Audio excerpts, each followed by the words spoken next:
Chicago, Illinois, widely known by several nicknames, most notably the Windy City.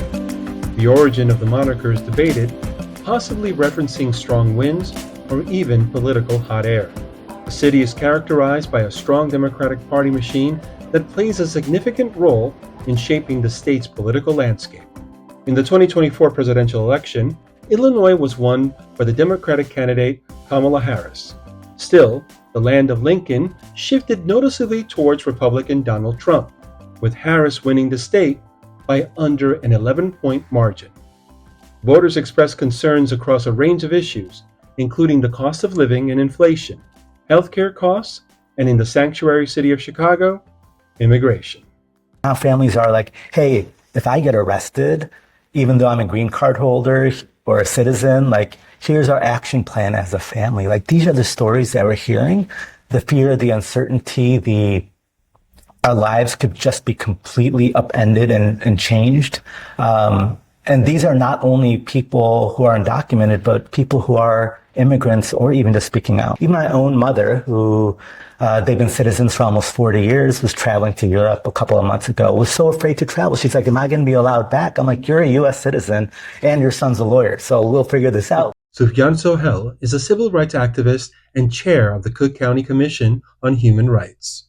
Sohel is also a storyteller who leverages the power of community television in highlighting coalitions that uplift frontline workers, immigrants, and underrepresented and marginalized voices. Yesterday, I was with some friends and someone's like, oh, I saw your live segment on CAN-TV last night and I learned so much about what's happening in Chicago. And watching now other community programs where it's community leaders and members sharing their own stories and perspectives, I feel so empowering on two fronts. One, what we've learned in the fighting hate world is when people see that others who look like them or identify them are willing to share their stories, it's empowering for them to share their own stories. A lot of us come from communities where we think facing discrimination, harassment, or hate is a rite of passage when we come to this country, and we hold our head down, try to muster up some courage, but it's not okay. We have to show up and say that, hey, I'm experiencing this. I see that you've experienced this. I want to stand with you and be with you. And when we see these stories and we see people sharing their work and their perspective on what's happening here or around the world, it's empowering and it's knowledge-based.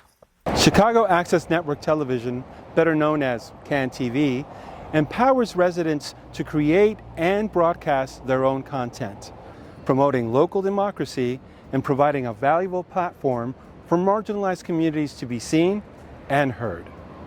Established in 1983, the Hub for Community Access News delivers original hyperlocal programming, giving Chicagoans like me a voice on cable television. Lived experience is so very important in creating anchor organizations like GPLXC that inspires young people. As publisher of the Latino News Network, I've been collaborating with CAN-TV for several years. By producing and hosting programs, I'm also a frequent guest on Chicago Newsroom 2.0 with Andrea Zopp. So Chicago Newsroom 2.0 is a kind of news magazine-y a little bit. We have journalists come in every show and talk about the issues of the day. We have an open discussion, and we also do a segment on community and organizations. We have representatives from community organizations come in and talk about the work they're doing. So it's kind of two-pronged. Talk about some of the issues from getting the journalist perspective, but also then hearing what's going on at the community level and people who are making a difference. And so it's a great opportunity for people not only to hear about the challenges that are facing our city, our country, our state, but also hear some of the good things, the work that people are doing. So it's very powerful.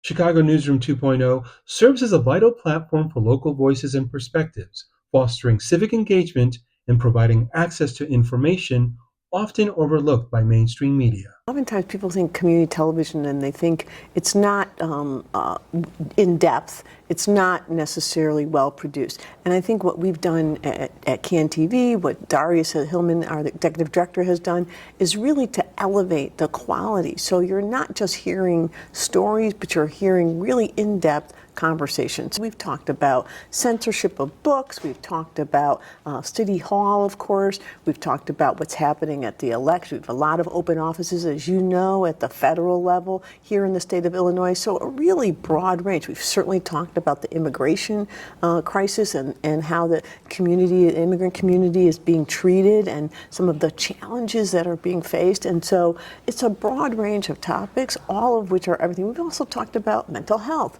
We've talked about wellness and how people can do that. So it's really a broad range of topics, which I think is great. And I think we'll continue to do that, to not only elevate the current stories of the day, but also to bring in topics that are relevant to the community with experts and people who are dealing with those topics all the time. Yes, and in a way that it's always authentic. Right. And that's because CanTV has always championed that media should be accessible. Executive Director Darius Hillman on amplifying voices and cultivating them. Submit the program. As long as it honors broadcast standards, we're putting it out there. We want your voice out there. That's 70% of what we do. We give you training, state-of-the-art equipment, and you can come in here from Wednesday through Saturday and use our main studio where we produce those original programs like Newsroom and In the Money. It's yours. Use the equipment, check it out, produce your own programming, and we air it. We air it proudly. That's 70% of our program. 20% of programming across our 5 stations 24/7 is our nonprofit partners, big, small, where we have a platform where you can come and share your mission, share your story, help people to get engaged and active. Those original programs are 10%. We know that that 10% is going to include news and information. In an era of fractured media and disinformation, community television remains a steadfast platform for thoughtful and thought-provoking discussion and debate. In a place where we have politicians, the inspector general, the mayor, the lieutenant governor, but we also have Miss Jones from around the block, sharing space and community, because right now, community is where I am finding safety. It is where I am finding, and our audience is finding, shared accountability. It is where we are finding encouragement and be able to learn again how to disagree without being disagreed. Rooted in neighborhoods and shaped by the voices of everyday people, Board Chair Nikki Lang says CanTV counters mainstream narratives with an unappreciated force for reliable, locally grounded journalism. Especially in a time where sometimes people don't know where to get their news or if their news is accurately depicting what actually is happening. I've always known CanTV to be accurate. I've always known it to be authentic. And I think it's continuing to resonate. So, we want Chicagoans, when they're looking for real stories, impactful stories, that CanTV is the first place that they're seeking that. Lang also shared that marginalized communities who are increasingly muted by the Trump administration are given the mic at CanTV, not just for representation, but for ownership of their own narratives. I would say rights across a number of categories. So LGBTQIA rights not being rescinded. Certainly the way that different ethnicities have had programming, I'll say, that is supportive. Because it's clear that under certain administrations, certain people don't thrive. Those are the voices that we're continuing to hear in CanTV. And we recognize the power of differences in people. The power in that is really the ability to have this honest, open conversation. We debate topics, and we don't always agree, but you hear these different perspectives. That is the power of what we do. Sitting here having conversations where you have political leaders and citizens, important people all, who can sit in the same space, agree, disagree, have a conversation. We are going to find our answers in community. In Chicago, Illinois, I'm Ugo Bunn.